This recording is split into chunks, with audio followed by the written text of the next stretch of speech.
Hi friends, అందరూ ఎలా ఉన్నారు? బాగున్నారా? నేనైతే బాగున్నాను. ఇవాళ అయితే నేను మా పాపకి లంచ్ బాక్స్ కింద పల్లీ రైస్ చేశాను. ఎలా చేశానో చూద్దాం రండి. దానికి కావాల్సినవి అయితే వేరుశనగ గుళ్ళు, పచ్చిశనగపప్పు, ఎండుమిర్చి, వెల్లుల్లి, నువ్వులు, పచ్చి కొబ్బరి ఇవన్నీ తీసుకుని కడాయి పెట్టుకుని కడాయి వేడైన తర్వాత ఇవన్నీ వేసుకుని ఫ్రై చేసుకోవాలి. ఆయిల్ ఏం లేకుండా ఫ్రై చేసుకోవాలి.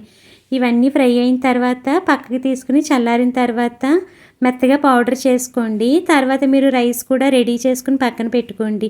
రైసు మనం ముందు రెడీ చేసుకున్న పౌడర్ ఇవన్నీ చల్లారేలోపు తాలింపు కూడా రెడీ చేసుకుందాం. తాలింపు ఏంటంటే కడాయి పెట్టుకుని ఆయిల్ వేసుకుని ఆయిల్ కాగిన తర్వాత ఆవాలు, జీలకర్ర, కరివేపాకు, ఎండుమిర్చి, వెల్లుల్లిపాయలు, పచ్చెనపప్పు, మినప్పప్పు ఇవన్నీ వేసుకుని ఫ్రై అవ్వాలి. ఫ్రై అవుతున్నప్పుడు ఇంగు కూడా వేసుకుని ఫ్రై చేసుకుని పక్కన పెట్టుకోండి. ఇది కూడా చల్లారుతుంది కదా.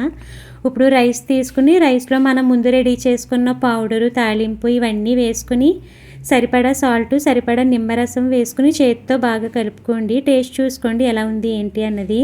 అంటే ఉప్పు సరిపోయిందా, నిమ్మరసం సరిపోయిందా లేదా అవన్నీ చూసుకుంటే అంతే. ఎంతో టేస్టీగా ఉంటే పల్లీ రైస్ రెడీ. ఇంకా మా పాపకి స్నాక్స్ కింద అయితే ఇంట్లో గులాబ్ జామ్ ఉంటే గులాబ్ జామ్ పెట్టేశాను.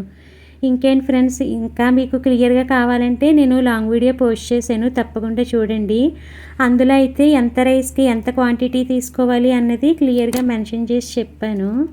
ఇంకేంటి ఫ్రెండ్స్, చూస్తున్నారు కదా. ఇంకా మా పాపని రెడీ చేసి పంపించేశాను. ఎప్పట్లాగే నేను ఇంకా తన బ్యాగ్ ముందే కిందన పెట్టేసి వచ్చేసాను. ఆటో కూడా అలా రోడ్డు మీద వెయిట్ చేస్తుంది. చూస్తున్నారు కదా. ఇంకా తను కూడా వెళ్ళిపోయింది. తను వెళ్ళిపోయాక ఇంకా నా డైలీ రొటీన్ స్టార్ట్ చేశాను. ఎప్పట్లాగే ఇంక ఇంటి పనులు ఉంటాయి కదండి, అవన్నీ చేసుకున్నాను. ఇదైతే కార్తీక పౌర్ణమి రోజున మా అమ్మాయి వాళ్ళ ఫ్రెండ్తో ఏవో సరదాగా అలా రీల్స్ చేసుకుంది. దీని గురించి కూడా క్లియర్గా లాంగ్ వీడియోలో చెప్పాను ఏంటి అన్నది. అంతే ఫ్రెండ్స్, నచ్చితే like, share, subscribe. Bye friends.